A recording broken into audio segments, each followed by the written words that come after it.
It's been a busy day. The Sabres have made a trade. They have signed one of their own to a big extension. They've got a goalie. They've signed some depth forwards. So there's a lot to get to. The big thing to do is still out there, though. So we'll talk about it all coming up on a free agency edition of the Locked On Sabres podcast.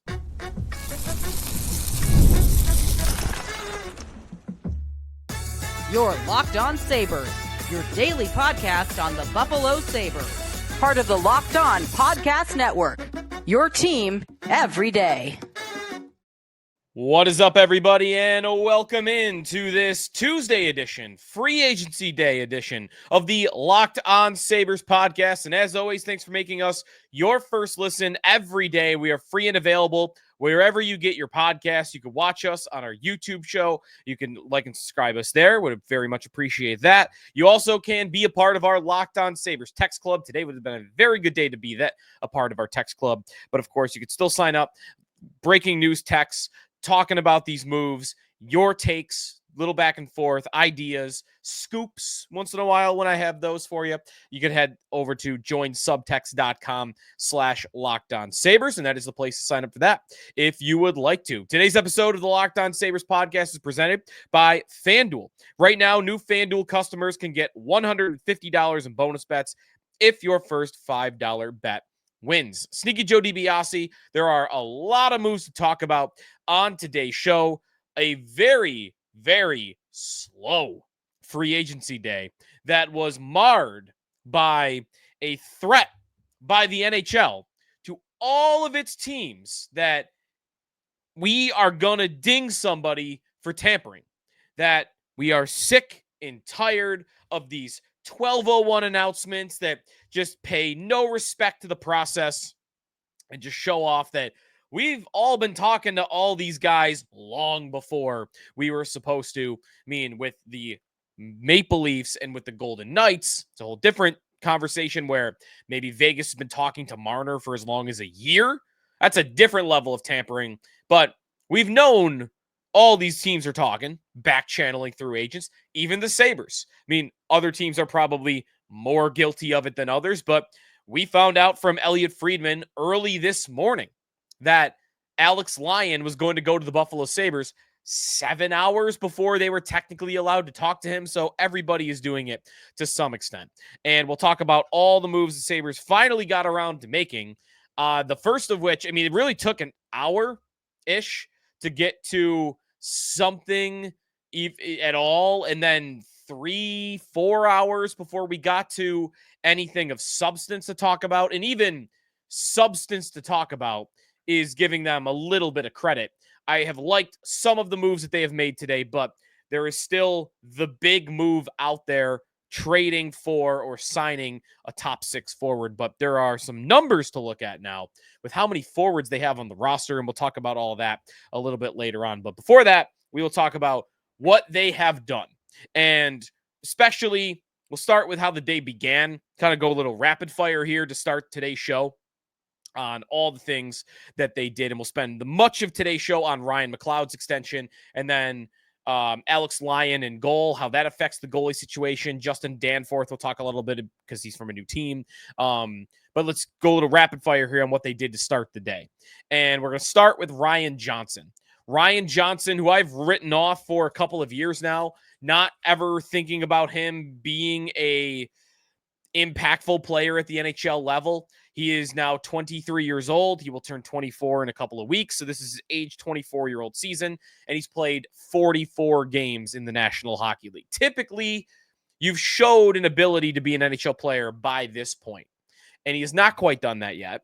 In the AHL, he's been pretty good, but not so good that he's banging down the door to get those call-ups. So I was a little surprised to see the contract that Johnson got from the Sabres. It is a 3-year deal, and that is the surprising element of it to start, is that it's a 3-year contract. The money's not surprising. $775,000 is the minimum. Like, who cares? So that's not a surprising part of it. It's the 3-year part, and it's the idea that in year 2 and in year 3 of Ryan Johnson's contract, it is a one-way contract. So that implies to me the Sabres would like him to this year, or at least by next year, have him be a regular in the NHL, maybe a third pair defenseman, maybe your seventh defenseman. Could be a reason why they let Jacob Bernard Docker walk for nothing, and then he goes to Detroit because they had their sights set on this guy is going to be our seventh defenseman moving forward in Ryan Johnson. And we've got one more year where we can kind of call him up and send him down. And then they're obviously planning on him being in Buffalo in years 2 and year 3, or else they wouldn't have gave him the one-way contract in those years. So that's how the day began. A couple of even more minor moves. Jack Rathbone, an Amherst signing on a 2-year deal. I like to kind of skip over the Rochester signings. This day usually is about Rochester. The Sabres do so little for their own roster that often, they sign Mason Gearston. That's a physical defenseman that's going to be a Rochester guy. Like, big day for Rochester. So the Sabres make a trade very soon after the Johnson extension, and they send out Sam Lafferty for a 6th-round pick to Chicago. Now, this is a good move because it's mostly an addition by subtraction. Sam Lafferty did nothing for the Buffalo Sabres last year and would have done nothing for the Buffalo Sabres this year. He was still under contract. He still had a couple of $1 million on that deal.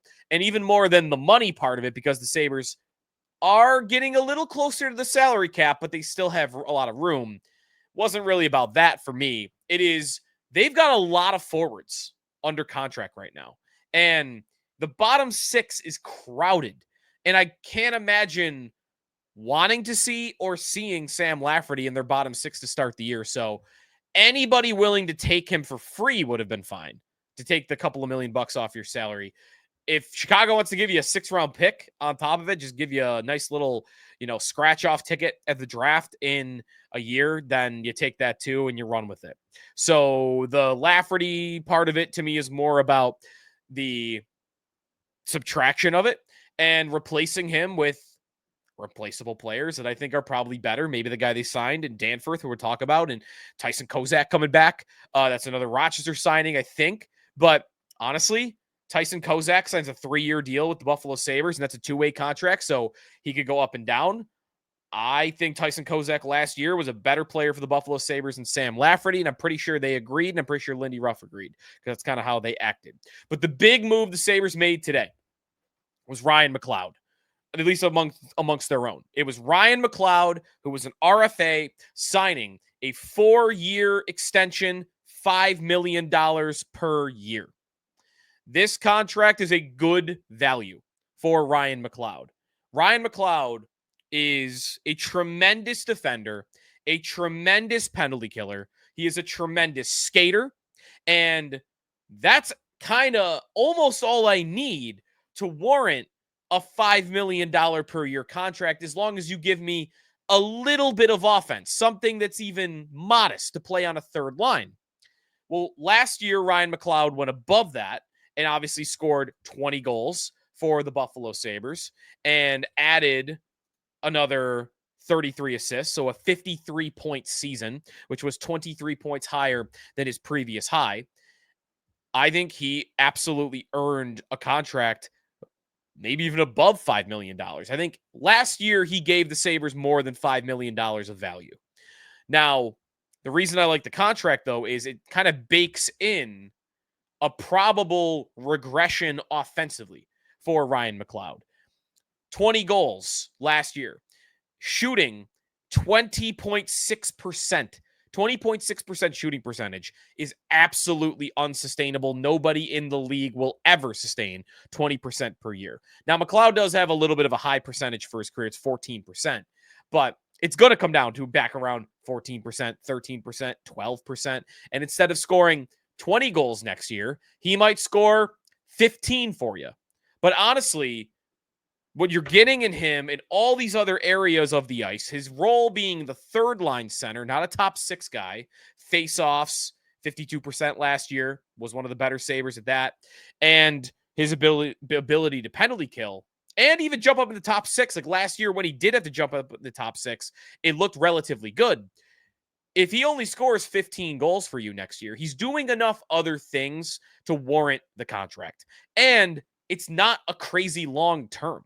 If the offense completely evaporates and maybe he's scoring single-digit goals and, the penalty kill takes a step back and you're going next year, ooh, maybe we shouldn't have signed Ryan McLeod to that contract. You only signed him for 4 years. So I have a hard time finding a negative way of looking at this. I think everything looks good.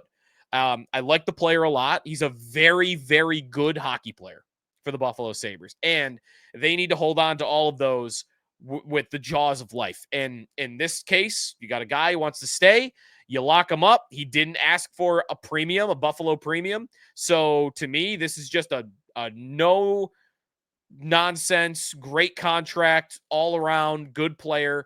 And he is going to solidify that third line center role for the Buffalo Sabres for the next 4 years. And I think it's one spot that you don't have to think about as long as he's here. And hell, when he's at the end of it, 29 years old, as good of a skater as he is, I have to imagine that there's a future where he signs another contract with the Buffalo Sabres. So Ryan McLeod is back. And again, expect some goal regression, but expect that even with that, this is a good contract. When we come back, what about the new guys? We don't have a lot of new guys yet. I was waiting all day. I'm waiting to see, if they'd done something big at 1:00, I would have recorded the show 5 hours ago, but was waiting and waiting and waiting. Like, okay, give me something. They got to do something by the end of today, right? And I saw these couple of moves, and I'm like, all right, here we go. The McLeod extension, and now you got a couple of new guys, Danforth, Lyon. Let's talk about them when we come back here in the Locked On Sabres podcast.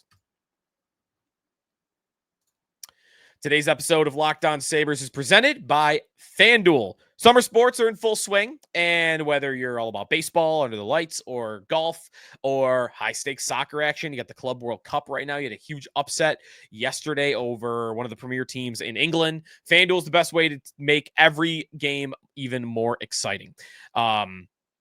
Why not make every game a little bit more thrilling? You're already following the action. With FanDuel, you can get in on the game while your friends are getting sunburned at the beach, or you could do it while you're getting sunburned at the beach. I've been using FanDuel looking at these soccer matchups lately. I like the goal props. And a lot of times, too, you might just root for something to happen. Over 2.5 goals, for instance, is a fun bet because and either team scores and you're cheering it on. So check it out. Same game parlay options for you as well. Whether you're placing a same game parlay, watching a bet ride in the 9th inning, FanDuel makes it feel like you're a part of the action. New to FanDuel, new customers can bet just $5, get a $150 bonus bet if your first bet wins. Open the FanDuel app today or visit FanDuel.com to get started. Free agency edition of the Locked On Sabres podcast. Listen, not a day that often gives us positive memories. Obviously, 18 years ago today is July 1st, 2007, and that is probably the worst day of my life as a Buffalo Sabre fan that isn't a game, right? Game 7 against Carolina, or maybe there's others, but Drury and Briere leaving on the same day. I mean, you could argue the franchise still hasn't recovered from that happening. And there's the Philly Lano signing, which was not that offensive in the moment, but everyone knew it was an overpay. And really what that was it wasn't Brad Richards. And everybody wanted Brad Richards for weeks, and the Sabres couldn't even get a meeting. There have been some fun moments too. The Christian Ehrhoff 10-year contract was a fun one, even if you didn't agree with it. They did sign Kyle Okposo to a long-term deal on July 1st, and he was the number 1 free agent on that day that year. They signed Taylor Hall, doesn't really count because that was a free agency day in October because of COVID, but he was the number 1 free agent. So there have been a couple of days, but usually it's a day of wanting the Sabres to do things, do big things, and then not really having that happen. Well, today, they really didn't do big things. We're waiting and hoping that we get this Bowen Byram trade, and I'll talk more about that in the third segment of today's show, because there was a new report on that today, and I think the landscape has changed a little bit on a Byram trade because of how many forwards they now have. But they did add a couple of guys from the outside, not many, but there's really 2 main ones to talk about today, and the most interesting is Alex Lyon.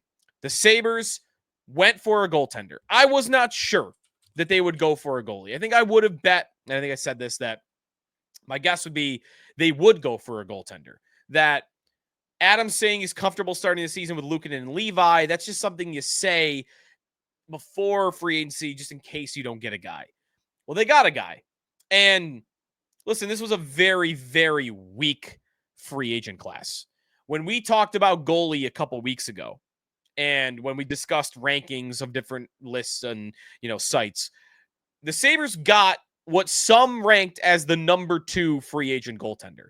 And the number 1 free agent goaltender in Jake Allen didn't make it to the market. He signed a wild 5-year, $1.8 million per year contract to stay in New Jersey, did not cash in at all as the number 1 goalie on the market. So really, you could argue the Sabres got the best goalie that changed teams today. Not to say he's amazing, but Alex Lyon was about as good as you were going to do if you wanted to bring in competition for Luukkonen and Levi. So Alex Lyon, what do we know about him? 32 years old. He has played most of his NHL games in the last 3 seasons after turning 30. In his first 5 years, 6 years of being a pro, 7 years even, he's an AHL guy, even a little bit in the ECHL. Alex Lyon, he kind of made a name for himself in Florida 2 years ago, getting pressed into duty. Because again, before that, he was good in the AHL, like very good AHL goaltender, won a championship with the Chicago Wolves. That was in 2022, so not that long ago. And then after that happens, Florida, I think how it went is they ran into some injuries. Spencer Knight, remember, went into the substance abuse program, and Bobrovsky was kind of letting them down or been injured. I actually forgot why Bobrovsky went out. I think he actually just wasn't playing well. And no, he's hurt. 2022-23. A big reason, we always remember the Hudson Fasching kick goal as a outside force that kept the Sabres out of the playoffs that year. Alex Lyon was another one. He beat the Sabres head-to-head, one of their final games of the year, their second to last loss. Lyon had 39 saves on 40 shots against, and Florida beat the Sabres 2-1. Huge crushing. I mean, that game determined that final playoff spot. Lyon down the stretch for Florida that year as they made it by 1 point. He played 14 games, started 14 games, 9 wins, 4 losses, 2 assists, a .912 save percentage. Played really, really well for Florida down the stretch. And again, he had not played more than 6 games, 5 games. Actually, he had never started double-digit games in a single NHL season before that campaign where he started 14 and they were all at the end. So that kind of made his mark as an NHL goaltender. Like, I'm here to stay. He actually started that playoff series for Florida in round 1. Started three of those games. He ends up getting, pulled for Bobrovsky, and Bobrovsky never goes back out, obviously, because they had the investment in him. But he was good enough to start those playoffs against Boston. And again, from there, he's an NHL goaltender. Detroit brings him in, and Detroit gives him a real chance to be the 1A in 23-24. He starts 43 games, and he does relatively okay. A .904 save percentage. It wasn't that bad. I got some advanced numbers for you on that in a second. Last year, little worse. .896 save percentage. Detroit starts going with other guys, Cam Talbot, and Lyon goes from 43 starts to 26 starts. And obviously Detroit wanted better because they traded for John Gibson. But if you take the last 3 seasons, which again, I mean, that is 57. We're talking about almost the entirety of his career as a starter. He started 15 games in his first 5 years after debuting in the NHL. And then after those 5 years with 15 starts, he has started, again, what are we talking about? 85 starts since then. So just in his last 85 starts, I'm just taking his last 3 seasons since he became an NHL regular. And if you look at his goals saved above expected at Evolving Hockey, out of, I just said a certain minimum, 97 goalies that qualify. Out of 97 goalies that qualify that have played enough in the last 3 seasons, where does Lyon rank in goals saved above expected? He ranks, I had him here. Where'd he go? Control F, Lyon. 32nd. 32nd out of 97. So you've gotten some good goaltending from him. And maybe last year he was struggling a little more than past years, but he has been a good goaltender for the last 3 seasons. And to me, this is a good bet. This is about as good as you were going to do. You got some good advanced numbers. You got it's definitely similar to some of their signings of the past, and that is maybe what will give you more pause than anything. It's nothing to do with Lyon. It's more to do with, doesn't this kind of sound like Eric Comrie? Doesn't this kind of sound like Carter Hutton? You know, guy who's never really been a solidified starter, kind of a career backup and or minor leaguer who had a good couple years, and then he kind of turns that into an expanded role. The difference, though, is Lyon was 2 years removed from that, where he started 43 games, and Comrie never did that. Hutton did, but I think just because the last two guys that are somewhat similar didn't work out, I don't think that should mean you should assume this one won't. I think there's actually a really good chance that Alex Lyon starts the most games for the Buffalo Sabres this year. I think Luukkonen would be the slight favorite on that right now, but I would bet going into the year that Levi starts the year in Rochester.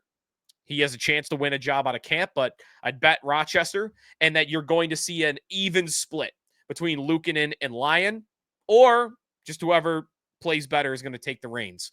By the way, if you are wondering, so out of those 97 goalies, goal saved above expected, Lyon ranks number 32. Luukkonen, or Levi I should go to first. Devon Levi ranks 47th out of 97. Probably better than you thought, right? That's because 2 years ago, he was way better than everybody realized. And Luukkonen ranks 57. So 32, 47, and 57. I mean, by that, you could really make a good case that Lyon's going to be their number one goalie this year. And I don't think that's out of the realm of possibility at all. And it could go really well. And honestly, this is why adding a goalie was smart. Because to me, if it doesn't work out with Lyon and Levi is ready to make the jump to the NHL and UPL's doing fine, you just find somewhere for Lyon to go. You trade him for whatever, or you waive him and he gets claimed, or you waive him and you send him to Rochester. It's such, I don't even know if I haven't mentioned his cap here. $1.5 million for 2 years. It's nothing. Absolutely nothing. And if you waive him, you get $1 million saved. It's $500,000. So it's literally nothing to waive him if you have to get to that point. And I don't think they will. And then the other player to talk about quickly here is Justin Danforth. And the only reason to mention him really is because he's on a one-way contract for 2 years. This is a little bit of an interesting player. 32 years old. It's a 2-year deal, $1.8 million. Spent the last couple of years with the Columbus Blue Jackets. He is small. He is a depth player that plays on your fourth line, and he is 5'8", 188 pounds. Now, do not give me another small guy for the Buffalo Sabres. The Sabres go before signing Danforth, before July 1st. They were the second tallest team in the league and the fifth heaviest. They are big. They could afford a small guy. And that's what Danforth is. 5'8", 188 pounds. Last year, 9 goals, 21 points, playing 14 minutes a night. The year prior for Columbus, 10 goals, 26 points, playing 14-16. I think two things could be true here. I think this player is a little bit better than Sam Lafferty, so I think they upgraded there. And I also think he's not a very good player. If you look at some of his advanced stats, Danforth, I think you're going to find, is a player that gets run over. And he's not a very good penalty killer. So I think you're looking at a fourth line, healthy scratch guy, spare part that I'd like to keep off the penalty kill. His numbers do not look positive in that regard at all. And you've got good penalty killers. You've got McLeod. You've got Greenway. You've got Alex Tuck. Tage even can do it. Krebs. I mean, I wouldn't want him on the penalty kill when he's in the lineup. I think you're looking at a fourth liner that, just come in, be a little bit better than Lafferty, and be a rotational piece. Now, Danforth and he's 32 years old, by the way, so I don't think there's really any upside here. Josh Doan, also, by the way, another guy that maybe is a penalty killer. The thing that Danforth adds to, though, is what we were talking about to wrap here, which is how many forwards the Buffalo Sabres have and how that impacts this top 6 search. That when we return here on Locked On Sabres. Today's episode is presented by Monarch Money. Have you ever wished that managing your money felt easier? With Monarch Money, it can. Whether you're growing your savings or you're planning a big purchase, Monarch puts you in the driver's seat. It's like having your own personal CFO. Gives you full visibility and control over your finances. And Monarch Money, it's not just a budgeting app. It's a complete financial command center. You can track all your accounts, your investments, and spending in one place. So in addition to managing your money, you are going to start building wealth as well. It's very easy to keep track of all your spending and everything with your partner. You can two at the same time, looking in the same accounts. Easy to keep track that way, keep them honest. So take control of your finances with Monarch Money. You can use the code LOCKEDONNHL at monarchmoney.com. You do that, you're going to get 50% off your first year. Again, that's monarchmoney.com, code LOCKEDONNHL, half off your first year. Wrapping things up here in the Locked On Sabres podcast with what they haven't done yet, as we are through, or about to be through, 1 day of free agency, recording this on Tuesday night. The Sabres still have Bowen Byram on their roster. And there was a report about Byram this afternoon, and that came from Darren Dreger at 1:36 p.m. And he said, things are percolating around Sabres D-man Bowen Byram. Trade conversations are happening with Calgary, Vegas, LA, St. Louis, among those that are interested. Also hearing an offer sheet on Byram is being contemplated. Couple things on Byram and then get to the forward point. One of those four teams, one of them's already out. LA has signed two defensemen, including Brian Dumoulin, and I think Cody Ceci is the other one. So they're out of it. So Calgary, Vegas, St. Louis. The offer sheet part of it. If Bowen Byram was to get offer sheeted, that would be a very tough call for Kevin Adams. And if I'm the Sabres, I'm really trying to avoid him getting offer sheeted. Not because I wouldn't want to match, it's because I would feel stuck. And I would feel like the best outcome right now for Bowen Byram is that he is traded with something for a top six forward. If he gets offer sheeted, that's out. That's over. And the reason why is if he were to be offer sheeted by, say, Vegas. Vegas is aggressive, right? And they're listed there. If Vegas were to offer sheet Bowen Byram, let's say it's $7 million or a little bit lower. You're talking about a first round pick and a third round pick as compensation. You'd have to decide as the Buffalo Sabres between letting Byram walk for a first round pick that you expect to be late and a third. If it were Vegas, if it were Calgary, because Gavin McKenna, a generational first overall pick, is next year, Calgary feels like they could have a bad year. If they were to do it, maybe I'd be more open to taking their offer sheet compensation, but most teams are going to have late first, and I'm not going to want that.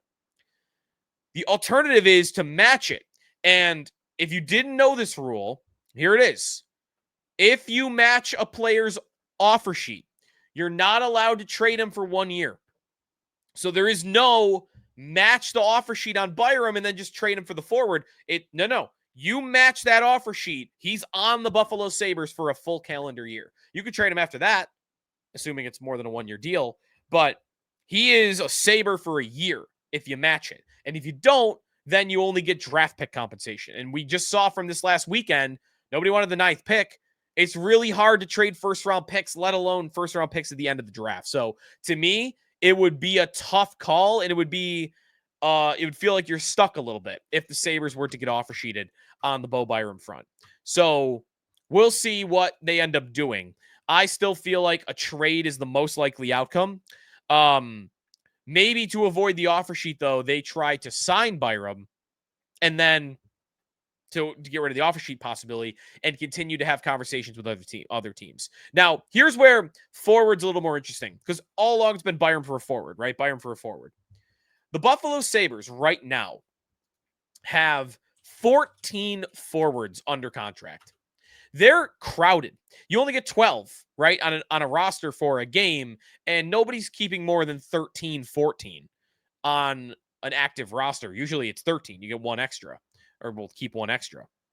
Right now, the Buffalo Sabres on Puckpedia have listed Josh Norris, Tage Thompson, Ryan McLeod, Jason Zucker, Alex Tuck, Jordan Greenway, Jack Quinn, Justin Danforth, Peyton Krebs, Beck Malenstein, Zach Benson, Josh Doan, Yuri Kulik, Tyson Kozak. Kozak probably is not on the NHL club to start the year. There's 13. If you trade him for a forward, who's out? Who's out? This is why maybe you package Venson, Kulik, somebody that's Quinn with Byram. Because is Krebs out? Maybe. Is Beck Malenstein out? I'm kind of out of ideas already. There's not really many. You're not going to do what Josh Doan just acquired him. So, in my opinion, Justin Danforth, I guess you could give up on that very quickly, but you sign him to a multi-year deal. I would assume they are going to want him to play a little bit, to be on the roster at least. I think it's a little curious what they would do. I think you got to package Byram with a forward just to even make the space, which is why it's really important they got rid of Sam Lafferty today. So, I don't know who would move out without being packaged in a Byram trade. Maybe keep an eye on Krebs, because otherwise they're kind of, I don't want to say the words all set, because I think they need a top 6 forward, and they still probably need 2. But they have enough bodies to fill out a roster. They could not make another forward acquisition and technically go to the season with what they have. But I think I know from what I know about Sabre fans and my opinion on it, that everybody would want to see them do a lot more than that. Let's hope that we get that deal done. Nothing yet. See, maybe it drags into the summer a little bit more. That's going to do it for us today here on the Locked On Sabres podcast. Of course, there was a lot else that happened in the league. The Marner deal got made official today to Vegas. If you'd like to check out all that happened in NHL free agency, be sure to check out the Locked On NHL podcast. Find Locked On NHL on YouTube or wherever you listen to your podcasts. And we will talk to you next time about anything else the Sabres have done. And we'll start to look at some projected lineups for the start of the year, because we're just about there. We're just about able to do that. So, and I want to talk about the salary cap, because the Sabres actually might end up spending close to the salary cap. So we'll talk about all that on our next show. So come back for that. Again, you want the text club, join subtext.com/LockedOnSabres to sign up, and be sure to check us out on YouTube. And we'll talk to you next time here in the Locked On Sabres podcast, part of the Locked On Podcast Network, your team every day.